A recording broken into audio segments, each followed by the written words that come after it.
పాలకొండలో ఒకే ఒక్క ఎస్సీ సభ్యురాలుంటే వారిని కూడా భయభ్రాంతులకు చేసి వారిని కూడా లోబర్చుకొని వారిని కూడా వారి పార్టీ తరపున నిలబెట్టుకోవడానికి చేస్తున్నటువంటి ఈ కుటిల యత్నాల్ని ప్రజాస్వామ్యబద్ధంగా ప్రతి ఒక్కరూ ఖండించాల్సినటువంటి అవసరం ఉంది. వైఎస్ఆర్ కాంగ్రెస్ పార్టీ తరఫున తీవ్రంగా దీన్ని వ్యతిరేకిస్తూ ఇవాళ ఎలక్షన్ కమిషన్ వారిని కూడా కలవడం జరిగింది. ఎలక్షన్ కమిషన్ వారు కూడా దీని మీద చొరవ తీసుకోవాలి. ఇంత నిర్లక్ష్య ధోరణి ఎందుకోసం? ఒక పార్టీ వ్యక్తుల్ని గెలిపించడం కోసం, ఒక పార్టీ కోసం పనిచేయడం కోసం రాజ్యాంగబద్ధమైన ఈ వ్యవస్థలు ఏర్పాటు చేయబడ్డాయా? రాజ్యాంగాన్ని గౌరవించి రక్షించి రాజ్యాంగబద్ధంగా ఎలక్షన్స్ జరిపించడానికి ఈ వ్యవస్థలు ఎన్నుకోబడ్డాయా? ఒక్కసారి వీళ్ళు కూడా ఆత్మ పరిశీలన చేసుకోవాలి.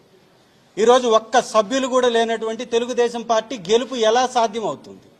వారి డబ్బు మదంతో, రాజకీయ అండతోటి, అధికార మదంతో అధికారుల్ని బెదిరించి ఎవరైతే వైఎస్ఆర్ కాంగ్రెస్ పార్టీ సభ్యులు ఉన్నారో, కౌన్సిలర్లు ఉన్నారో వీరందరినీ భయభ్రాంతులకు గురి చేసి వారు గెలుస్తూ పోతూ ఉంటే ఎన్నికల కమిషన్ చూస్తూ ఊరుకుంటుందా?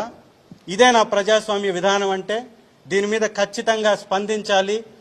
రాష్ట్ర మరియు దేశ ఎన్నికల కమిషన్ కూడా దీనిలో ఖచ్చితంగా కల్పించుకొని పటిష్టమైనటువంటి భద్రతను ఏర్పాటు చేసి పారదర్శకమైన విధానంతో ఈ ఎలక్షన్స్ జరిపించాలి. తునిలో కానీ పాలకొండలో కానీ ఖచ్చితంగా 2 సార్లు పోస్ట్పోన్ అయినాయి అంటే వారికి సంఖ్యాబలం లేదు. సంఖ్యాబలం లేకుండా వారికి గెలవడానికి అవకాశం లేనప్పుడు పోస్ట్పోన్ చేసుకుంటూ వెళ్తున్నారు. 2 సార్లకు మించి ఇంకెన్నిసార్లు పోస్ట్పోన్ చేస్తారు?